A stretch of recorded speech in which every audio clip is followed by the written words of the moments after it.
Hey everyone. Yeah, I thought I'd do this real quickly before I get ready to go to work or get ready for work.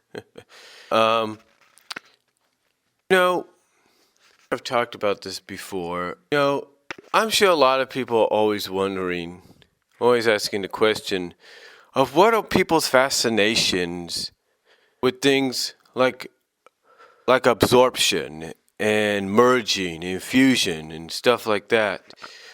What's the fascination with it? What's the fascination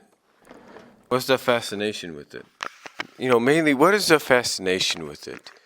There's a person here on YouTube, I think they're known as QSAFF, and they dedicate their channel to showing clips from various animated shows or anime shows of female characters, mostly female, from what I understand.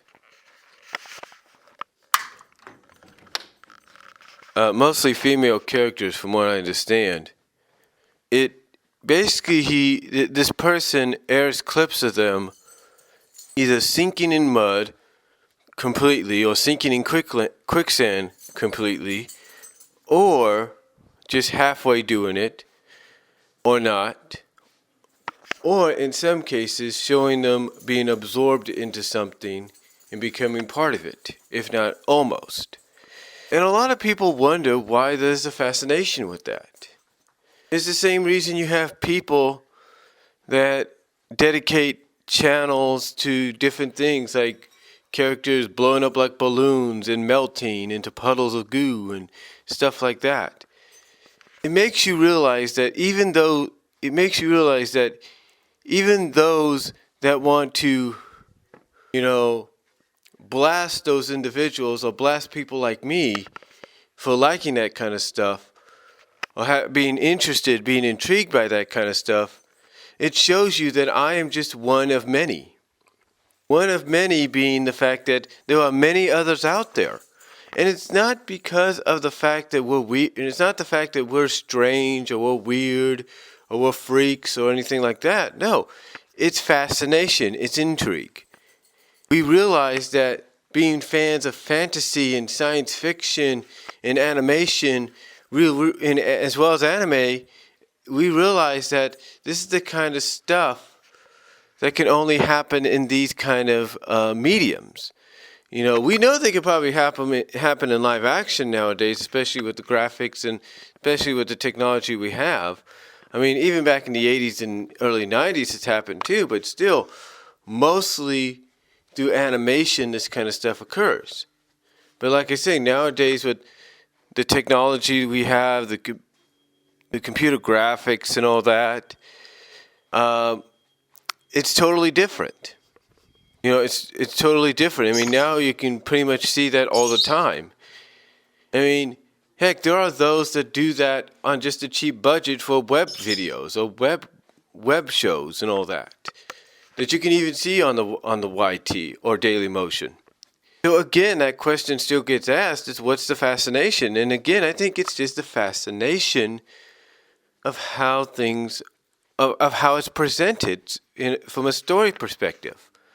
I mean, there have been stories, literally, in anime and in animation, if you will, where the character, whether it's female or male, sometimes, obviously, with this one person, mostly female, there are situations where the character will be absorbed into whatever absorbs it, and the thing that absorbs it takes on the traits physically of that person. There's an anime that I saw, and I can't think of the name right now. Well, this creature, I don't know what it was, kind of like a starry, blobby creature or whatever, absorbed one of these main characters, and it started to take on the physical traits. Like all of a sudden, the creature started to grow the same kind of hairstyle, or grow and develop the same kind of hairstyle that the person it absorbed had gained as well. I mean, already had. So there are things like that. Basically, the intrigue is to see exactly, let's say, what the absorber will gain out of it. Like, what features they will gain out of the person, out of the character they absorb. or merge with or fuse with. It's like, what traits do you get? Vivid red operation is sort of an absorbing fusion kind of deal because basically, well, it's a fusion kind of thing. And just like with absorbing, what makes it intriguing for a lot of people is they want to see what the character will look like with the combination of two. And sometimes, like with vivid red operation, the character will be basically of two minds. One will be like mentally inside speaking with them, and the other will be physically speaking for them.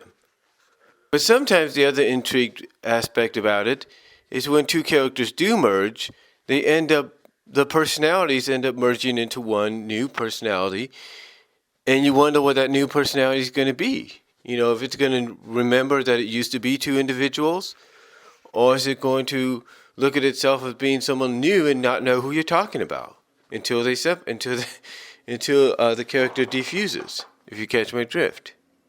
To me, it's the same with merging as well. Merging and absorbing sometimes can be looked at as the same thing. Merging and fusion can be looked at the same thing.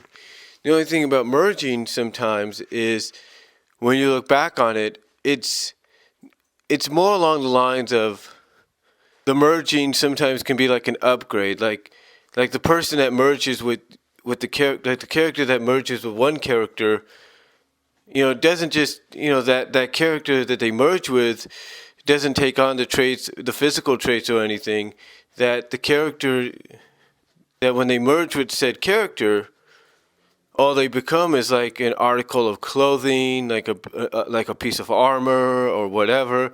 That's all they become. I mean, you might have a physical trait changed here and there, but it's more along the lines that they become more like an upgraded armor or enhancement for the person. It's like the character they merge with still looks the same, but now you notice there is a bit of a difference. Like they might be taller, they might be stronger, and it's all because the person or they might have some kind of armor that's basically the same color or has the same color traits or whatever as the person that merged with them.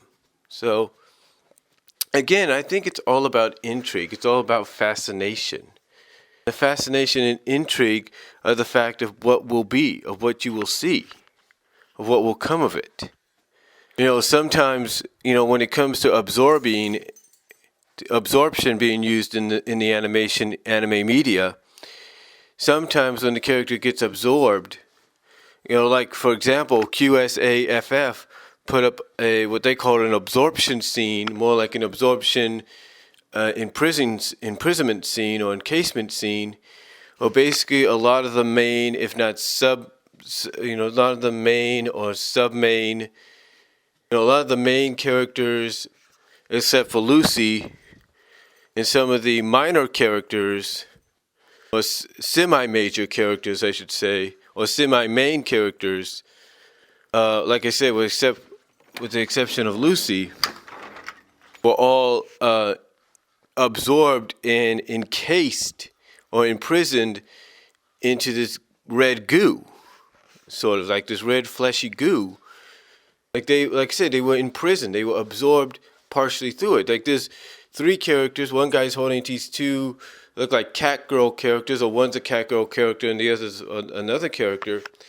And it's like when they got covered up and imprisoned, absorbed by this thing, it's like they became one.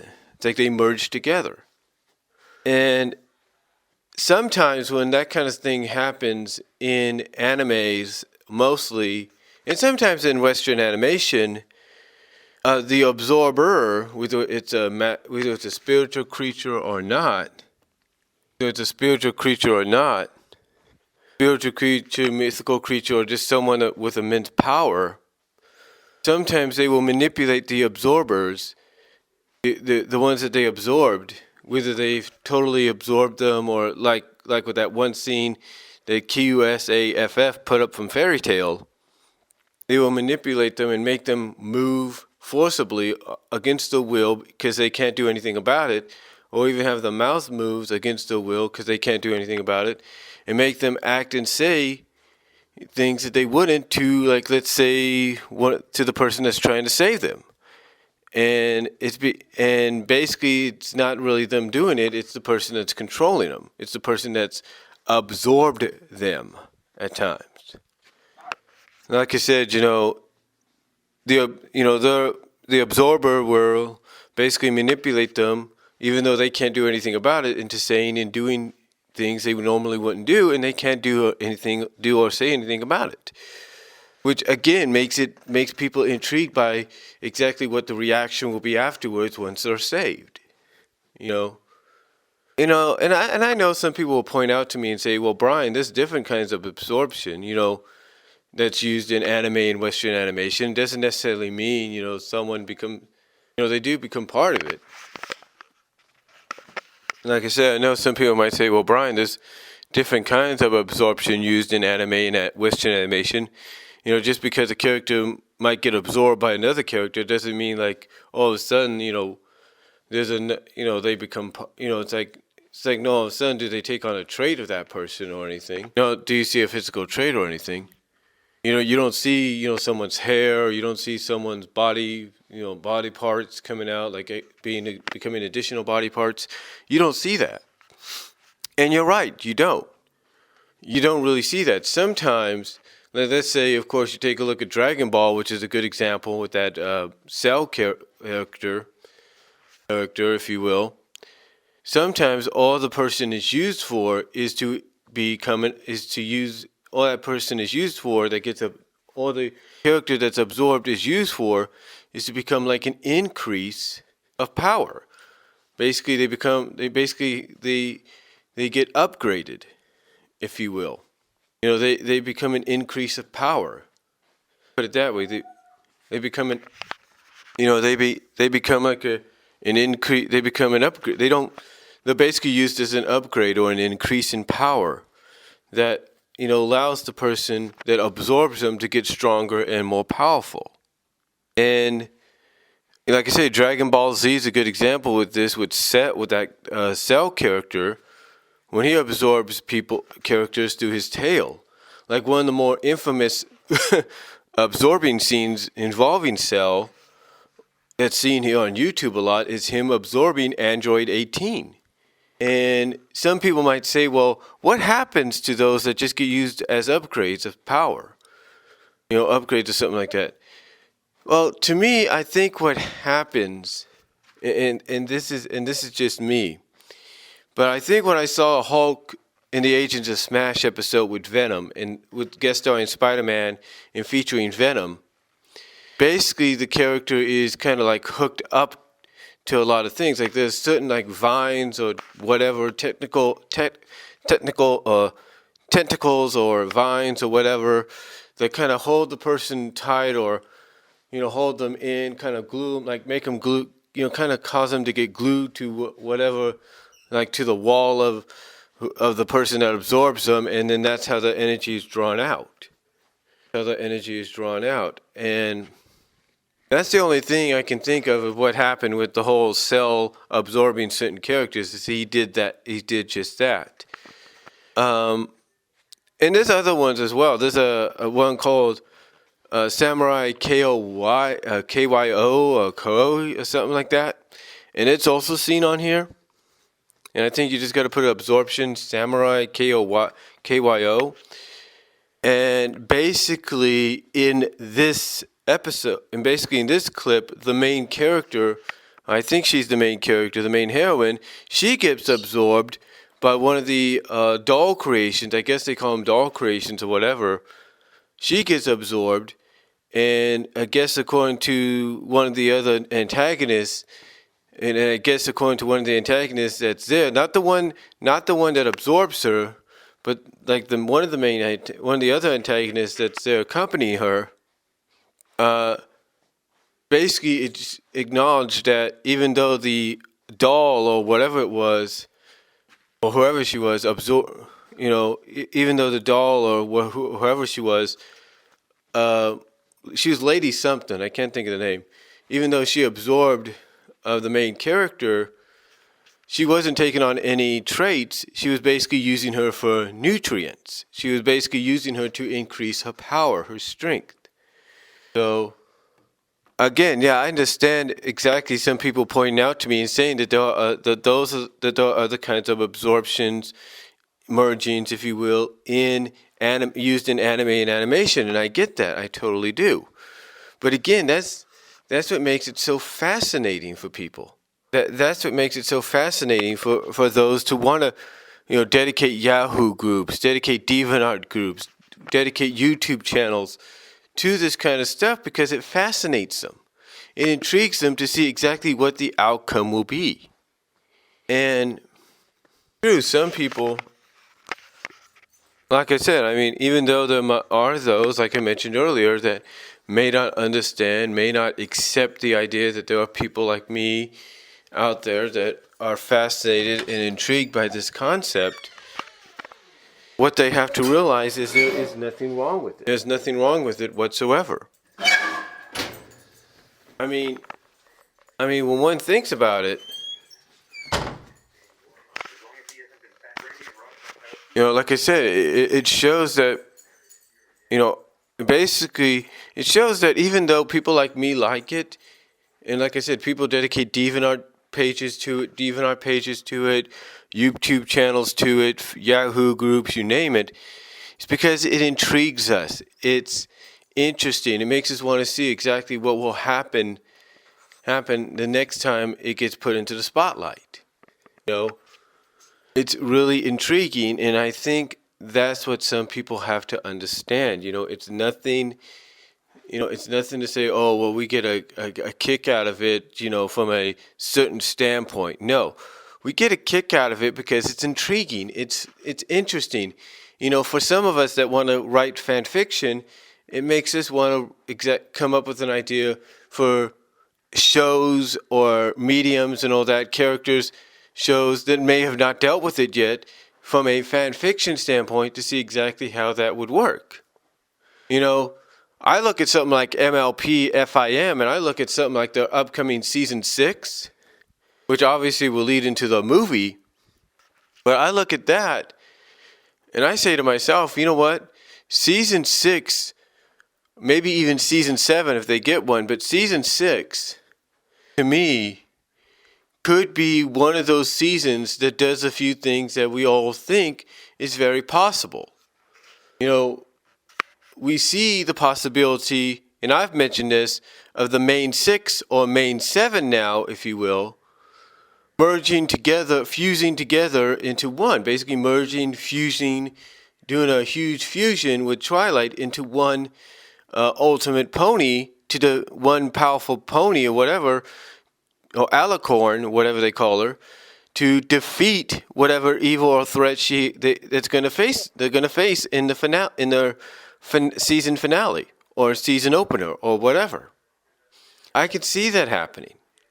And I could also see something like season 6 involving, like say, some of the main 7 or whatever, main 6 or main 7, if you will, being captured by some kind of a creature and being absorbed into it, just like you would, just like in that scene from the fairy tale episode 72 from season 2 or series 2 or whatever it's called.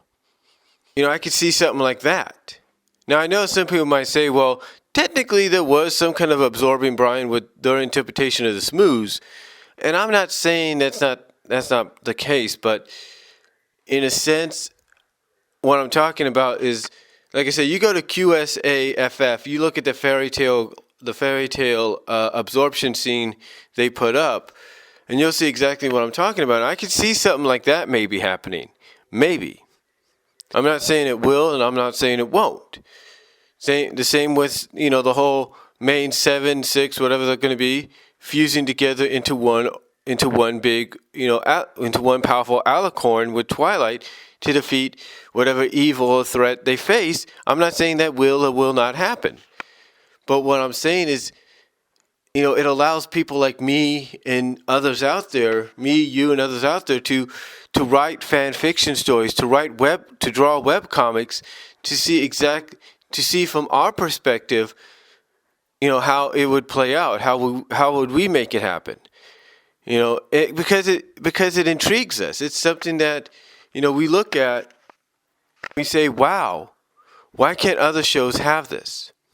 But that is why, if anybody's wondering why people are intrigued with absorption / fusion and merging, it's, you know, why they're intrigued by it. It's because of what I've mentioned. And this is why they also hope other shows, animated or anime, will do it. Will do the same thing. So, really, that's all I have to say on this right now. But let